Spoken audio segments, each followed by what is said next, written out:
Shout out to everybody here. My name is Sam Price, Crypto Lifer, and every single day I give you 3 of the hottest topics and news that's coming out in cryptocurrency and finance that could affect your life in a great major way. For instance, the Fed says real-time payment service to launch in July. A mix of small and large financial institutions have declared intent to start using the Fed Now service. They want to start moving funds in the background. Fed says real-time payment service to launch in July, real time. So you don't have to wait anymore. Press a button. Money's moved from one bank to the next. They're trying to centralize the movement of money through the big banks. The U.S. Central Bank has announced its instant payment system. It's set to go live in less than 4 months, giving citizens a new prompt settlement and clearing service for their transactions. Citizens? I thought it was only for big banks. The Fed announced Wednesday that the service will kick off the formal certification process for participants the first week of April, which will be followed by a trial program in order to get ready for sending live transactions through the system. Operations will begin in July. We couldn't be more excited about the forthcoming Fed launch, which will enable every participating financial institution, the smallest to the largest, from all corners of the country to offer a modern instant payment solution. A Fed Now program exec chief operating officer at the Fed of Boston said they don't even put keep Montgomery at the Fed of Boston. I like to introduce these people in the Fed of Boston. A varied mix of small and large financial institutions have shown intent to start using the Fed Now service in July, according to the Fed. A mix of small and large. Yeah, interesting. Gabor Gerbaks, director of the digital asset strategy at VanEck, said the timing of the service launch was suspicious, concerning multiple U.S. bank failures. This must be the first leg in the CBDC rails/reset. Yes, Federal Reserve announces July for the Fed service. The first week of April, the Federal Reserve will begin the formal certification of participants for the launch of the service. Yeah, it's so creepy, man. Freaks me out. It really does. It's coming. It's coming, Mark of the beast. Right? Everything you buy and sell will be put on. I mean, we were told in the Bible that this was going to come, and it is slowly starting to come. It's pretty crazy. So this is real. This is happening. And but isn't cryptocurrency better than that real-time service? I don't know. Arbitrum to airdrop new token and transition to a DAO. The long-awaited ARB token will grant holders the ability to vote on changes to the leading Ethereum Layer 2 network. Arbitrum, the biggest player in Ethereum Layer 2 scaling landscape, is finally getting a token. The Arbitrum Foundation said on Thursday that the ARB, Arbitrum's new token, will be airdropped to community members on Thursday, March 23rd.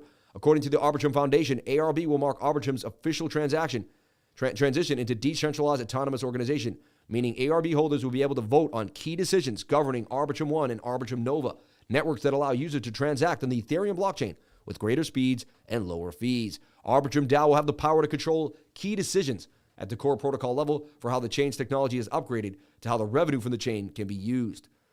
This is a big deal. Everyone was waiting on Arbitrum, and they knew why. They don't have a coin. We just talked about it last week.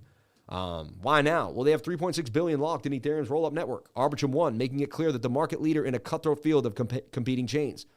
Arbitrum's really been taking it down. They've been doing great. This coin's going to do big. Jumping in on this, getting your hands on this airdrop would be a big deal. And even after the airdrop, there will probably be an initial sell-off.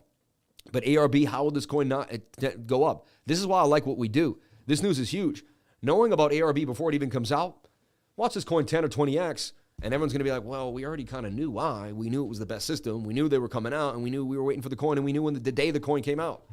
2 years from now, someone's going to find, or months from now, another YouTuber's going to find this back. I got this new project. It's called ARB, and we're going to be like, dude, we talked about that thing the day it dropped. So that's some other big news for Arbitrum. And also just why you want to listen to news. News doesn't move markets. It's not like, show me the chart, show you the news. But you want to understand what's happening, who's coming out with something new, what's dropping. This is very, very important. Shiba Inu token falls 10% amid Shibarium code drama. Wow. Shiba Inu fell 10%. And it's been trending more than any other coin on Twitter. It's done nothing for the price. Really weird. The much-awaited Shibarium blockchain released its beta version for the Layer 2 network last week, as CoinDesk reported. A beta testnet is a blockchain that mimics real-world functioning. Layer 2 refers to a set of off-chain systems, separate blockchains built on the top of Layer 1's protocol that reduce bottlenecks with scaling and data. However, the euphoria sounding the launch paused on Thursday morning after a top-ranked community member on Shiba Inu's Discord channel flagged concerns. The concerns came from the beta testnet using the same chain ID as the existing blockchain. Chain ID is the simplest thing any blockchain looks for when first deploying a blockchain, community member Steve wrote. As using an ID that already exists is just incompetent, as your chain wouldn't work properly, and everyone trying to interact with your chain would instead interact with the other chain. This seems like a really simple thing, so if that is the simplest thing that they couldn't figure out, it makes you a little bit worried. That kind of steals a lot of confidence away. Hopefully it was just an overlooked thing, like they looked at all the bigger things and the small thing they didn't see. But it makes people think that you didn't look at the bigger things when you can't figure out the small things. So not a good sign for Shiba Inu, Shibarium. I hope they can clean that up and get it back up. I do hold SHIB as speculatory. I don't really believe in the project personally. I'm not like all about it. I have no passion for it at all. But I believe other people do, and I will cash in on that passion. So I'm speculatingly holding Shiba for that reason. I don't personally really believe in the project. Maybe it will go on Monday, but I'm just trading it, speculating. Everybody, thank you so much for being here. That is the news, and I do it every single day. I'll catch you tomorrow for the news.